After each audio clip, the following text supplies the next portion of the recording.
Hi, I'm Megha Sharma, and this is day three, the concluding day of the G7 Leaders Summit. I'm here in Banff, and joining me on for this conversation is Kushal Mehra. He's an author and podcaster, and his podcast is arguably the most popular, most heard Indo-Canadian podcast in the entire country. Thank you, Kushal, for joining me. Thanks for having me over.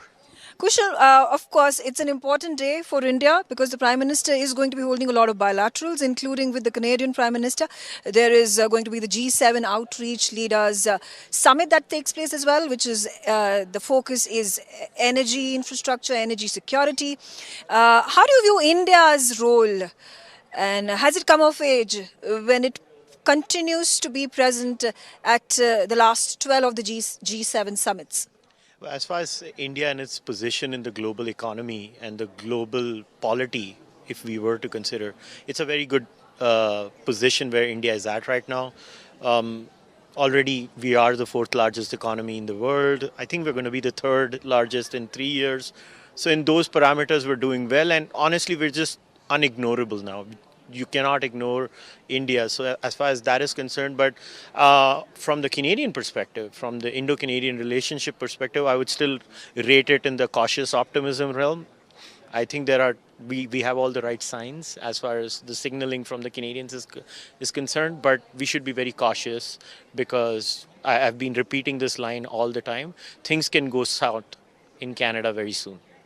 Yeah, it's interesting because, the overtures that have been made by the Prime Minister of Canada, and even when the Foreign Minister Anita Anand was appointed, she made the first phone call to the Indian counterpart, S. Shankar. What does this say about like you said, cautious optimism, but do you think the pragmatism of the current Prime Minister, as is being widely talked about, going to help improve India-Canada ties, whether it is about your diplomatic relations, your political association, and I think more importantly, people-to-people connect, education, talk about trade and investment, that's really important between both countries.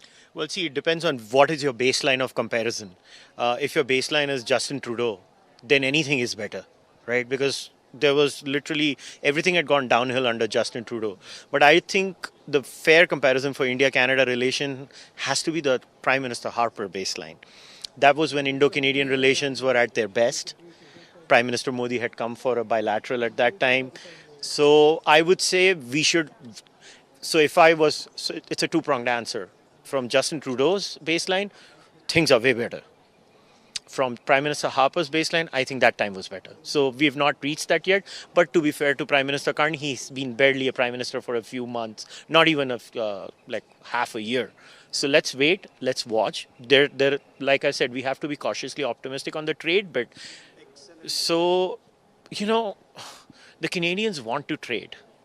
But the point is, my critique of the Indian side has always been this, that they give in too easily to the Canadian side as far as the trade bit is concerned. Our Indian national security concerns dealt with. The Canadians love to talk about foreign interference all the time. But has the Indian side spoken about their national security concerns? I think there has to be a non-negotiable put on the table as far as the trade is concerned, that national security and trade go hand in hand. And I'm pretty sure the Indian side is going to do that. As far as the Canadian side is concerned, obviously they have their own concerns, and I think India should honor those too. But as of now, let's see. We've not reached that stage yet. We were at the best time under Prime Minister Harper. There's a long way to go for that. You're talking about, Canada continues to harp upon the point of foreign interference with regards to India, whether it is about elections, whether it was about the falseful claim of Nijjar's assassination. The G7 working session that was introduced by Kani also mentioned about how there needs to be the menace of transnational crime and foreign interference that needs to be dealt with. We just saw a report from the CSIS once again talking about India's quote unquote interference in domestic affairs of Canada. And do you think these talks, these references are not going to go down well when it comes to India-Canada relations and the bilateral that happens with the Prime Minister shortly? I can't speak for the government of India, but obviously it would be noticed. we're talking about the Globe article that has just dropped in a few minutes ago. But see, I've always struggled as someone who kind of, goes back and forth between India and Canada. When I talk to my Canadian counterparts over here and I ask them, can you give me a working definition of foreign interference? They don't have a working definition. It's like word salad generation. Sometimes this acronym is used, sometimes that acronym is used. So it's very hard to pinpoint what is foreign interference. And it seems if foreign interference is a government having an opinion on the body politic or policies of another government, then you had the former Prime Minister of Canada talking about farm protests in India. I can share at least 6 tweets of Canadian members of parliament, current members of parliament, where they were talking about farm protests in India. We have the Brampton Municipal Corporation officially passing a motion about farm protests in India. Is that not foreign interference? Or if the Canadians do it, it's fine. When the Indians do it, how dare you, sir? It's like that. So there's a lot of inconsistency in this. And what I like about what Prime Minister Carney is doing is he's ignoring all of that. See, you cannot stop what the media is going to talk about. But as far as the Canadian government is concerned, I'm glad they have put these issues on the side burner because the Canadian economy is not in a good space right now. Out of the OECD nations, they're actually at the bottom of the table in many parameters. And that's not a good sign. And Prime Minister Carney is actually very aware of that, and he's trying to fix that. But this, what I say, the weaponization of foreign interference, it's going to be deftly managed, and I hope both the Canadians and the Indians manage it because it benefits both the countries, right? Jobs are created on both sides. So I hope this doesn't become an impediment. Because one of the biggest reasons India and Canada are not trading, listen, Canada is a resource-rich country. One of the largest oil reserves in the world, one of the largest natural gas reserves in the world. Critical minerals that India needs a lot. Canada has tons of it. We should be talking about that, but we keep talking about this imaginary foreign interference. That's what saddens me as an Indo-Canadian. And my life is so funny because I literally live in both countries. I live 6 months in India, 6 months in Canada. So it's like every time I'm supposed to hold forth for both the sides. Like, मैं किसका case लड़ूं? Do I fight the case for Canada? Do I fight the case for India? It puts me in a very awkward position as a human being. But I have to call it as it is. And it's really unfortunate but I'm cautiously optimistic. I think Prime Minister Carney might solve this problem. I do want to raise the issue of the Khalistani menace. And talking about foreign interference, India has been talking to the Canadian government that this is foreign interference because the secessionist movement is detrimental to India's integrity and sovereignty. It directly attracts India's integrity as a sovereign nation. It is also interesting to note that the first statement that came from Mark Carney, the Prime Minister of Canada, when he was asked about why has he invited India, particularly in reference to the Niger assassination and the accusations that have been made by the CSIS and the RCMP. And he goes on to say that India is the most populous country, India is the fourth largest economy, and therefore its stature behooves it to be present at the G7 Leaders Summit. And he particularly spoke about how there is a law enforcement level communication cooperation that is taking place between both the countries with regards to the Niger issue. And again, I do want to focus once again that the election that happened this time, that led to the election of Mark Carney, did not have any sort of influence of the National Democratic Party, which is led by a Khalistani sympathizer, Jagmeet Singh. Do you think that has allowed for the Liberals to focus, perhaps even improve ties between India and Canada because they're no longer obligated to deal with the NCP? Canadian politics is slightly different. It's very top-down, leader-driven. So whosoever is the leader of the party, they call the whip. So under Justin Trudeau, whatever Justin wanted happened. So under Mark Carney, whatever Mark wants will happen. It's like that. So NDP is not really a factor. As far as the Khalistani bit is concerned, again, I think the Indian side has to understand the Canadian point of view. Like, we're in Alberta right now. Even Alberta has a statistically irrecognizable, but they also have a secessionist movement in Alberta. We're in Alberta right now. There is a very vocal secessionist movement in Quebec.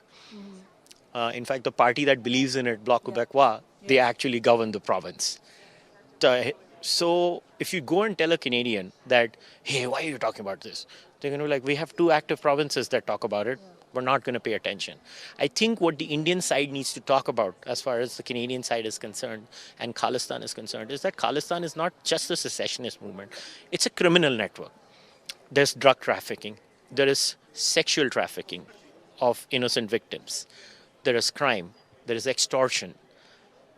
Those are the elements, and those elements are harming both India and Canada. The Indo-Canadian gang wars are now, they should make a Bollywood and a Hollywood movie on Indo-Canadian gang wars or something. So those are the issues I think we failed to raise as an Indian with the Canadian side. You keep crying secessionism. Canada will say, well, we believe in the sovereignty of the Indian state. I can show you multiple statements from all prime ministers. What we need to hammer the Canadians on is, we have given 26 extradition requests to the Canadian side. Why haven't they even been extradited? And the list starts from 2003. Yeah. From 2003. One of the names was Hardeep Singh. Nijjar is not alive anymore. So these are the issues that I think it's a presentation problem. I think the Canadians don't understand how the Indians talk about it, because Canada's neighbor is America. They don't have a national security threat. Yeah. Their mental perception doesn't process. Yeah.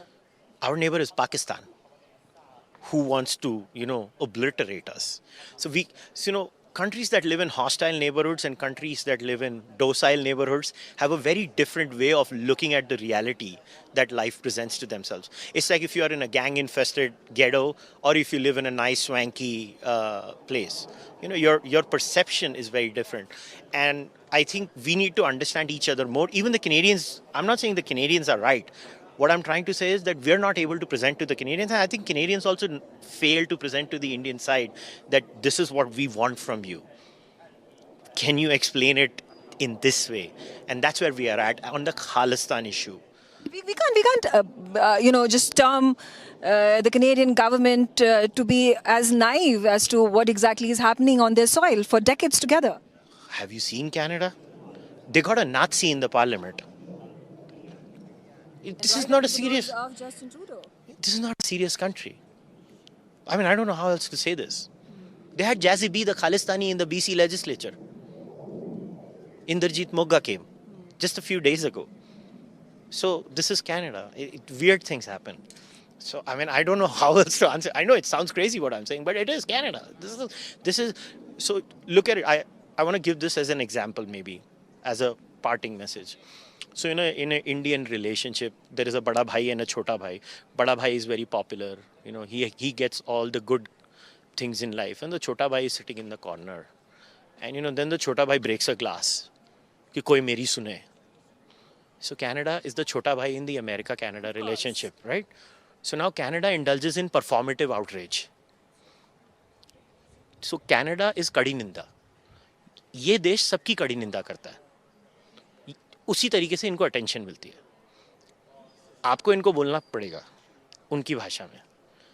This is what my message to the Indian body politic is. Understand what they're doing. When you understand their essence is performative outrage and acronym generation, look at the number of acronyms Canadians come up with. It's a talent. Everything has an acronym in Canada. They come up with, there are more organizations than people in Canada. So it's a thing. It's a thing. You have to understand the culture. That's how they are. I mean, I'm not justifying it. I'm saying, abhi aisa hi hai, kya kare? Okay, fair enough. Thank you so much, Kushal, for joining me, talking to me. That has been very insightful. And I hope I can continue to speak to you through the day, because the Prime Minister is going to be holding those bilaterals, and particularly the one with Canada is going to be off. We are going to be watching it with our eyes tightly fixed to it. Yeah, well, it's going to be a lot of fun, and thank you very much for having me. Thank you. Thank you so much.